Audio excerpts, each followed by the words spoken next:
Welcome dear students, Subhamay sir channelor onno eti video loi আপোনালোক সকলোৰে স্বাগতম। আজি আমি class 6 ইংলিশৰ chapter 2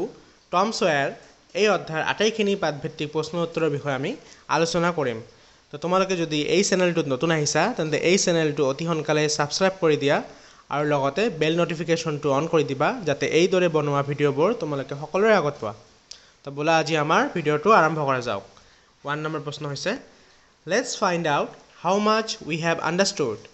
Choose the correct alternative from the options to complete each sentence. কি কৈছে যে আহা আমি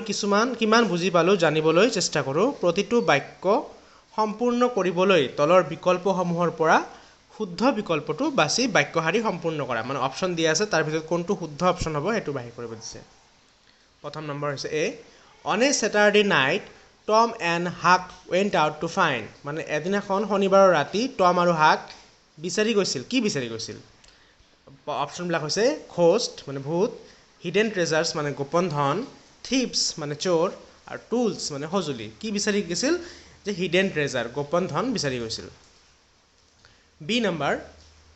টম and Huck entered the house armed with a Tom আৰু হাক ঘৰৰ ভিতৰত সোমাই যাওঁতে লগত কি লৈ গৈছিল মানে প্ৰথমটো হৈছে পিকেক্স দুই নম্বৰটো হৈছে স্পেড তিন নম্বৰটো হৈছে পিকেক্স এণ্ড স্পেড আৰু চাৰি নম্বৰটো হৈছে এক্স এণ্ড স্পেড সঠিক উত্তৰটো হৈছে ইয়াতে পিকেক্স এণ্ড স্পেড। চি নম্বৰ টম এণ্ড হাক চ টম আৰু হাকে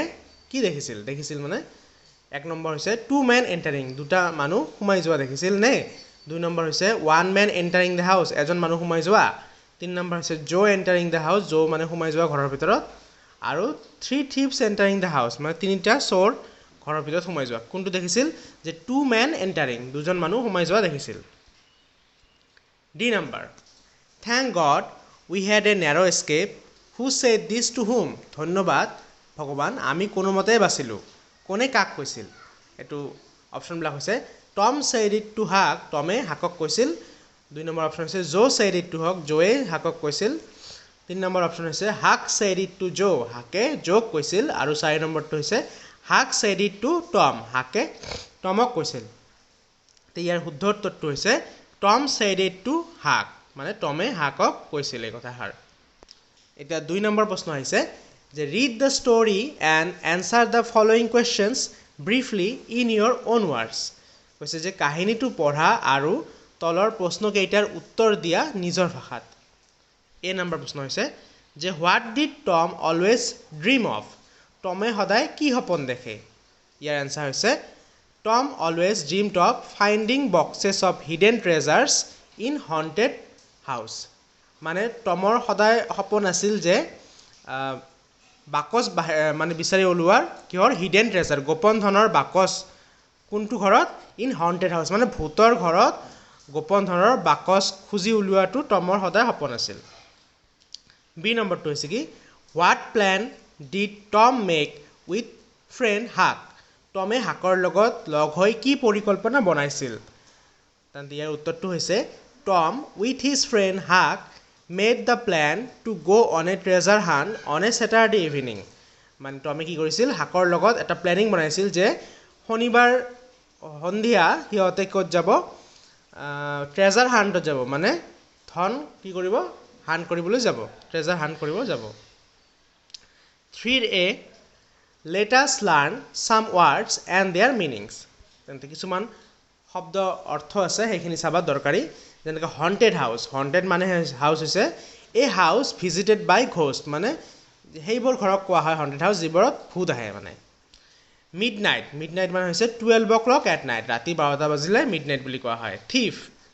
মানে চোৰ আমি জানো a person who stole something from another person or place ঠিক আছে। ডিক মানে খান্দা হয়নে to make a hole in the ground or to remove something from ground with a tool ঠিক আছে। ষ্টেয়াৰ কেছ মানে হৈছে আমাৰ চিৰিবোৰ যে থাকে সেইটো a set of stairs inside a building including the post and rails তাৰপিছত আছে লেমৰ অৰ্থ হৈছে unable to walk well because of an injury to the leg or foot মানে ভৰিত কিবা আঘাতৰ কাৰণে যদি খোজকাঢ়িব নোৱাৰা অৱস্থা হয় তাক কোৱা হয় লেম। তাৰপিছত হৈছে grumbled হৈছে complain about something কোনো এটা বিষয় লৈ কমপ্লেইন কৰা হেতু হৈছে grumbled toppled মানে become unsteady and fell down মানে বেলেন্স নোহোৱাকৈ তুমি যদি পৰি যোৱা তাক কোৱা হয় toppled wrap মানে হৈছে কিবা এটা বস্তু কভাৰ কৰি দিয়া to cover something completely in paper or other material হেতু হৈছে wrap যেনেকা চকলেট বিলাক ৰেপত থাকে হয় নাই chocolate wrapper B number now rewrite the sentences replacing the underlined parts with the words you learned above কি হৈছে 1 number Tom and Huck selected a house visited host for their new adventure ঠিক আছে the house visited host এটু কি হ'ব যে Tom and Huck selected a haunted house হ'ব for their new adventure 2 number 2 আছে কি Tom and Huck started their journey at 12 o'clock at night at 12 o'clock at night ঠাইত কি হ'ব Tom and Huck started their journey at midnight ইয়াৰ অৰ্থটো লিখিব দিছে ঠিক আছে the thief was trying to make a hole in the ground মানে কি to dig হয় নে তাতে হ'ব এটো the thief was trying to dig sign number he saw a set of stairs including posts and rails inside the haunted house তেন্তে যে এটো stairs including post and rails যে একটু আছে এইটো কি হ'ব ডাইরেক্ট এটো মানে তো জানো আমি staircase হয় তেন্তে he saw a staircase হ'ব 5 number Joe one of the two men was a person who steals things the person who steals things এটো কি বুলি কয় thief বুলি কয় তেন্তে ইয়াৰ আনসারটো হ'ব Joe one of the two men was a thief sign number arrange the jumbled sentence in the proper order to get the summary of the story Tom Sawyer মানে কি কৈছে তলত যিবিলাক ওয়ার্ড আছে জাম্বলড হৈ আছে মানে আগা পিছা হৈ আছে এইবিলাক কি কৰিব খজাব দিছে হয় নে অ্যাৰেঞ্জ কৰিব দিছে যাতে আমাৰ টম সয়াৰ যেটো আমাৰ গল্প আছে এইটোৰ কি হয় সঠিক অৰ্থটো প্ৰকাশ পায় rewrite the sentence in the correct order আমাক আকৌ এবাৰ লিখিব দিছে কাৰেক্ট অৰ্ডাৰত মানে এটাৰ পিছত এটা যেটো সঠিকভাৱে আহিব begin some of the sentence with then after that next and finally to show how the events happen মানে কি কি দি আছে আমি আগত চাই লম কি কি শব্দ বাক্য দি আছে যে দি আছে যে they heard a voice outside b number দি আছে two men entered the house c আছে Tom and Huck went out to find some treasure d number আছে they started to dig at the while Tom and Huck had chosen e number 2 আছে the two men left the place taking the box of the gold coins f number আছে Tom and Huck hid themselves inside a room on the first floor g number 2 আছে the boys started to dig at a place inside the house আৰু h number আছে they selected a broken down house দিয়াৰ সঠিক যেটো order হ'ব হেতু তোমালোকে এনেকৈ লিখিবা যে প্ৰথমতে আহিব Tom and Huck went out to find some treasure ঠিক আছে তাৰপিছত হ'ব they selected a broken down house after that the boys started to dig at a place inside the house then they heard a voice outside after that two men entered the house then Tom and Huck hid themselves inside a room on the first floor then they started to dig at the place which Tom and Huck had chosen finally the two men left the place taking the box of the gold coins ঠিক আছে এটো হৈছে ইয়াৰ সঠিক order মানে এতে 5 নম্বৰটো চাম কি কৈছে work in pairs take turns and ask your partner to answer questions like the ones given below ঠিক আছে মানে একেলগে জুটিয়া হয় প্ৰশ্নবিলাকৰ উত্তৰ কৰিব দিছে 1 নম্বৰ প্ৰশ্ন what story হ'ব এটো what story did you read last month year answer হৈছে last month I read the story of Tom and Huck 2 number what is the name of the story গল্পটোৰ নাম হৈছে the name of the story is Tom Sawyer 3 number who is the author নামটো দিয়া নাই আমাৰ the author's name is not given 4 number what is the story about মানে ষ্টৰীটো কিহৰ ওপৰত আছিল ইয়াৰ উত্তৰটো হৈছে the story is about hunting hidden treasure ঠিক আছে 5 number which character in the story you like most মানে কোনটো আমাৰ চৰিত্ৰ আমি সবতকে ভাল পাও হয় না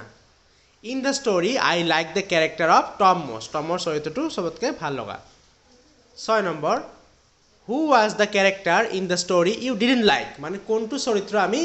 একদমে ভাল পোৱা নাই ইয়াতে and in the story I didn't like the character of Joeৰ characterটো ভাল পোৱা নাই B নম্বৰ কি কৈছে now write a paragraph on a story you have read in your own words নিজৰ ভাষাৰে লিখিব দিছে এনেকৈ লিখিবা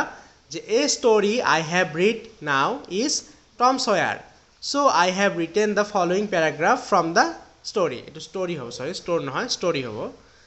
likhiba je Tom Sawyer was a boy interested in adventure he always dreamed to do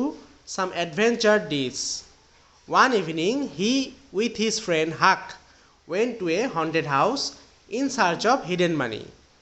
there they started digging the floor of the house in a particular place in the meantime two men came to the house Tom and Huck were frightened and ran upstairs to hide in a room. Yes. তাৰপিছত 9 নম্বৰটো হৈছে identify the different types of sentences and write what they are called. A number Tom and Huck decided to go on a treasure hunt. এটো কি sentence? এটো হৈছে assertive sentence. Assertive sentence কোনবিলাক কয় a sentence that state or narrate something is called assertive sentence. B number go and search for hidden treasure Joe it is a imperative sentence imperative kyo a sentence that express order or request is called imperative sentence eta request kotha prakash paise C number who buried the box in this house it is a interrogative sentence ki a sentence that asks questions is called interrogative sentence etu mane jehetu proshno hodise ei karone interrogative D number Tom and Huck ran downstairs. It is a assertive sentence. Key assertive sentence? A sentence that states, narrates, and says something is called assertive. মানে কোনো এটা বাক্য মানে প্রকাশ করে মানে যিকোনো কথা প্রকাশ কৰিলে কথা কলে হেতু হৈছে assertive. Dig the ground. এটো হ'ব imperative sentence. A sentence that express order or request. ইয়াতে order কৰিছে হয়নে? Dig the ground. তাৰপিছত আছে F number. The boys began to breathe more easily. It is a assertive sentence কারণ ইয়াতে direct কইছে স্টেট কৰিছে না কথাখিনি a sentence that states or something is called assertive তাৰপিছত আছে G number let's search the house এটো হৈছে imperative sentence ইয়াতে কিয় কারণ ইয়াতে এক্সপ্ৰেছ কৰিছে কি অৰ্ডাৰ অৰ ৰিকুৱেষ্ট এক্সপ্ৰেছ কৰিছে এই কাৰণে imperative sentence H number হৈছে oh it's a great discovery এটো হৈছে exclamatory sentence কারণ ইয়াতে sudden feeling টো প্ৰকাশ কৰিছে sudden emotion প্ৰকাশ কৰিছে সেইকাৰণে হৈছে এটো exclamatory sentence তাৰপিছত I number হৈছে thank god we had a narrow escape এটো হৈছে optative sentence কাৰণ ইয়াতে goodwill or blessing টো কি কৈছে এক্সপ্ৰেছ হৈছে I number two men cried out in joy এটো ডাইৰেক্ট বাক্যটো নিজৰ মনৰ কথাটো প্ৰকাশ কৰিছে সেইকাৰণে assertive sentence হ'ব ঠিক আছে তেনে ছাত্ৰ ছাত্ৰীসকল আজি আমাৰ এইখিনিতে প্ৰশ্ন উত্তৰখিনি শেষ হ'ল তোমালোকে এই প্ৰশ্ন উত্তৰখিনি পাই যথেষ্ট উপকৃত হ'ব বুলি মই ভাবিছো যদি ভিডিওটো ভাল পাই থাকা ভিডিওটো লাইক কৰি দিবা চ্যানেলটো সাবস্ক্ৰাইব কৰি দিবা ধন্যবাদ